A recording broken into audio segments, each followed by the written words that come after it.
Cet épisode fait suite à 2 autres vidéos que j'ai fait sur la couleur, donc je vous invite à aller les voir si le sujet vous intéresse. Du coup aujourd'hui on va voir 6 façons de composer avec la couleur. Allez en avant, Guingamp.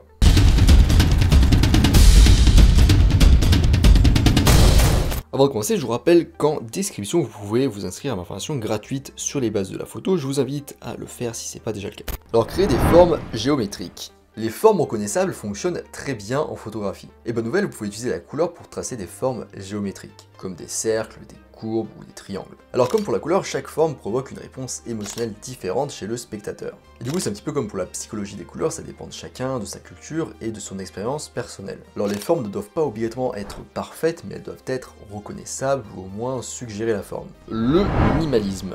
Alors le minimalisme, c'est une composition qui est très simplifiée, que ce soit la couleur, les formes, les textures, les sujets ou les plans. Pour créer des photos minimalistes avec la couleur, recherchez des murs colorés avec de grands espaces vides. Si vous incluez des éléments, alors assurez-vous qu'ils n'occupent qu'une petite partie de l'espace.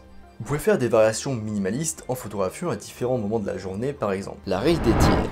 Vous connaissez sans doute cette bonne vieille règle des tiers. On divise du coup à la verticale la photo en 3 parties égales, et pareil du coup à l'horizontale. D'ailleurs j'en parle plus dans un article que je vous laisse en description. Alors pour l'appliquer avec la couleur, il suffit de remplir l'un des tiers ou 2 tiers avec des blocs de couleur.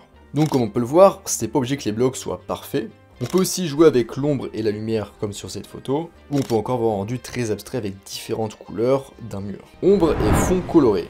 Si vous promenez en ville, et notamment au moment du crépuscule, vous aurez l'occasion de photographier des ombres sur les murs des immeubles. Ce qui est bien avec les photos d'ombre, c'est qu'il n'y en a pas deux identiques. Tout simplement car le soleil se déplace constamment vers l'ouest, en tout cas si vous êtes dans l'hémisphère nord, ce qui vous offre presque des possibilités illimitées de photos diverses. Et ça, c'est cool. Les couleurs vives. La façon la plus simple de créer un impact avec la couleur, c'est d'utiliser des couleurs fortes et saturées. Du coup, faut pas utiliser trop de couleurs parce que ça va très vite surcharger la photo, mais ça dépend un petit peu de vos photos et de la place qu'occupe la couleur dans la photo. Comme on peut voir ici, il y a plus de 4 couleurs, mais la photo est très épurée. Et généralement, du coup, comme je vous le disais, il ne faut pas trop en abuser. Donc la clé lorsqu'on utilise des couleurs vives, c'est de garder une composition claire et simple. Il est donc préférable de laisser les couleurs prendre le dessus et de réduire le nombre d'éléments dans la photo. Dans cet exemple, du coup, le photographe s'est contenté d'un seul sujet principal, des cuillères à mesurer colorées, sur une table bleue. Maintenant, les couleurs pastel. Les couleurs plus claires et délavées font aussi de jolies photos. Essayez d'utiliser des couleurs subtiles et presque monochromatiques dans votre cadre.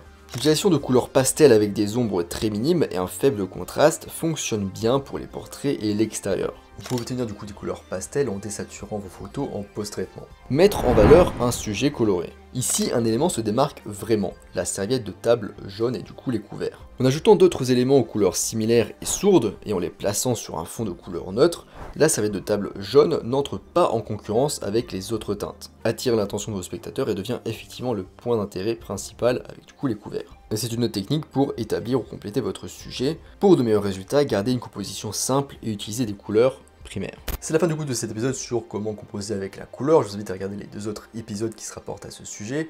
Je vous laisse aussi en description l'article complet à ce sujet. En description, vous pouvez aussi vous inscrire à ma formation gratuite sur les bases de la photo. Je vous invite à vous y inscrire si ce n'est pas déjà le cas. Moi je vous laisse ici à vos compositions colorées et je vous dis à bientôt sur les internets mondiaux.